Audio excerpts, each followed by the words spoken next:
In the last episode, I camped in a hayfield in eastern Kansas and woke up the next morning, packed everything up, got on the bike, and headed towards Colorado. It was a very interesting night spent in a hayfield across from cow pasture.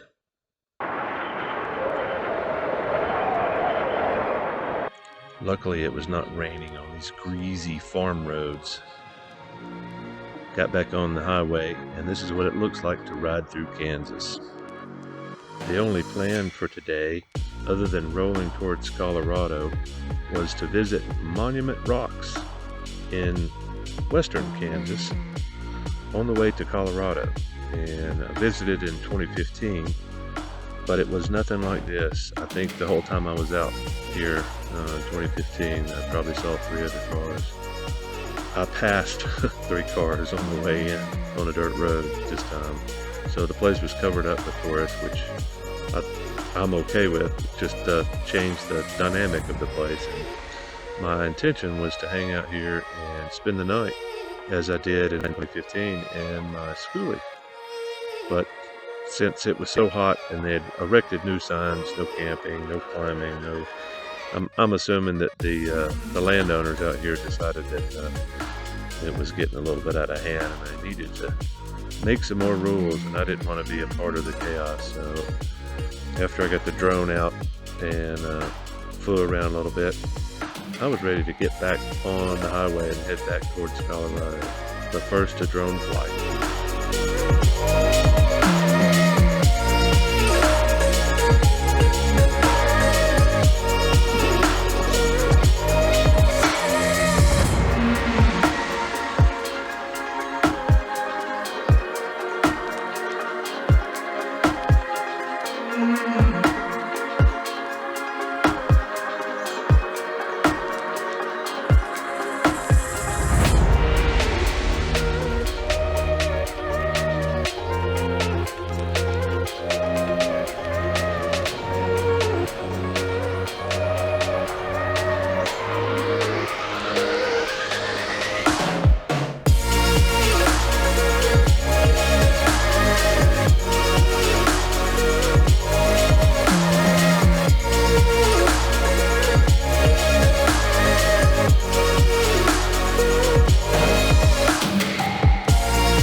Mud right here, so I'm definitely turning around. I'm not gonna pick my bike up in the mud. There's no. It looks like maybe it was a rest stop at some point, and maybe this small town took it over. I don't even know the name of this small town, but there's a Custer Museum, some kind of crap. But I'm parked out here, and this is a desolate, isolated area. So I'm thinking I'm just gonna roll out my bedroll underneath this thing tonight and chill. It's windy, and I'm looking at these trees over here. And these trees here, you notice when the trees grow in a certain direction, either they're growing. The wind has not stopped blowing since noon. And besides that truck, this is a very quiet place. I think there's 120 people that live in Winona, and I think that they're all down that way.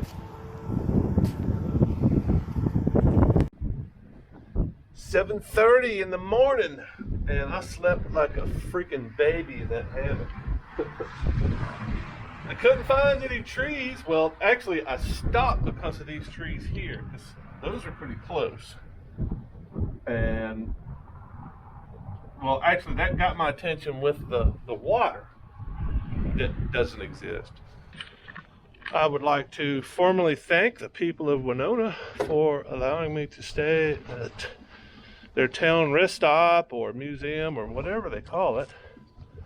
It was a wonderful night, and I don't think there could have been any better timing of my stop. So thank you, Winona, Kansas. On to Colorado Springs.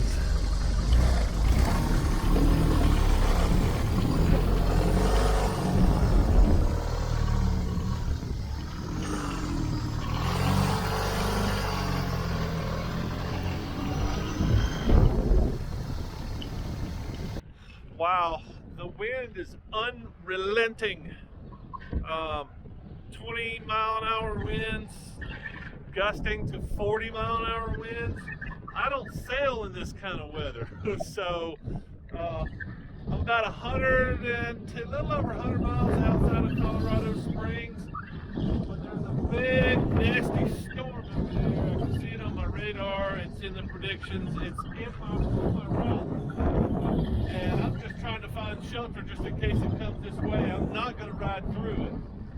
Well, there's a big, looks like it's coming down over there. Did find an interesting roadside attraction just outside Colorado Springs. Very unique museum. Put some possibly controversial mannequins on the side of the road. I thought it was really interesting. I got out to film.